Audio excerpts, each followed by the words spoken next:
In the MDK universe, the prison was created to tackle various problems: crime, insecurity, and the unstable sanity of the people. It was meant to rehabilitate the characters and protect them from, well, themselves. But that's what the public was made to believe.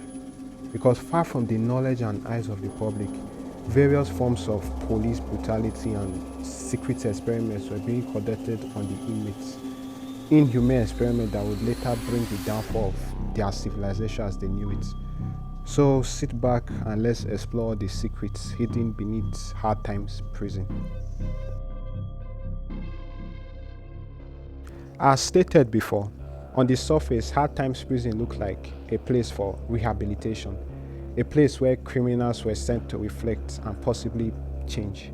But that's just an outsider's perspective. Anyone who's been inside knows that that's far from the truth. The prison was in fact hell.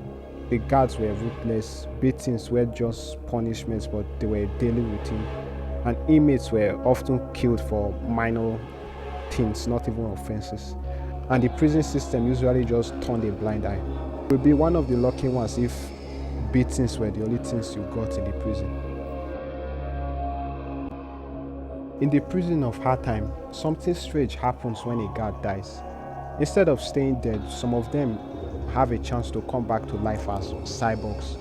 Now, this might seem like just another MDK weird game mechanic, but it raises some big questions. First up, why is this tech hidden from the public?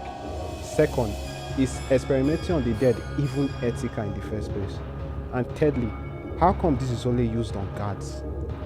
I mean, if this was some noble research meant to help society, wouldn't it make more sense to use it on some of the prisoners who die literally every day and are never ever mentioned or seen again? Wait, now that I think about it, a lot of inmates die and their bodies are taken supposedly to be buried. But honestly, I don't think that's what's really going on. I mean, if you think about it, how much time, how much trial and error, and how many failed tests will it take for these experiments to actually work? How many bodies will it take? Now, if you look at it from that angle, then you'll start to see something clicking. The deaths and disappearances, they didn't just happen, they were allowed to happen. The prison was never about justice or protection, it was just a front, a quiet place to run experiments filled with as much test subjects as they could need. Now, I believe that these experiments, whatever they were made for, were the very thing that caused the outbreak we later see in Extra Lives. I know this is a little bit of a stretch, but just hear me out. The syringes in Hardtime, they look exactly like the ones in Extra Lives. And what do syringes do in Extra Lives? Turn people into zombies. Though the syringes in Hardtime don't really do anything, I believe that it was only an early version, a prototype if you will. And I believe that whatever the characters in Hardtime were working on probably got out of hand in the future, leading to the apocalypse in Extra Lives.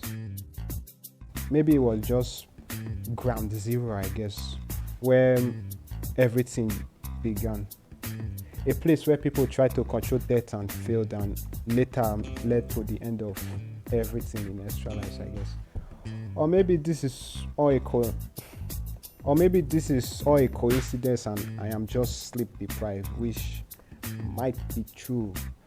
But hey, that's just a speculation, a smiley speculation. That still sounds cringe. Anyway, thanks for watching this theory, I guess, and I'll see you next time. Have a smiley day.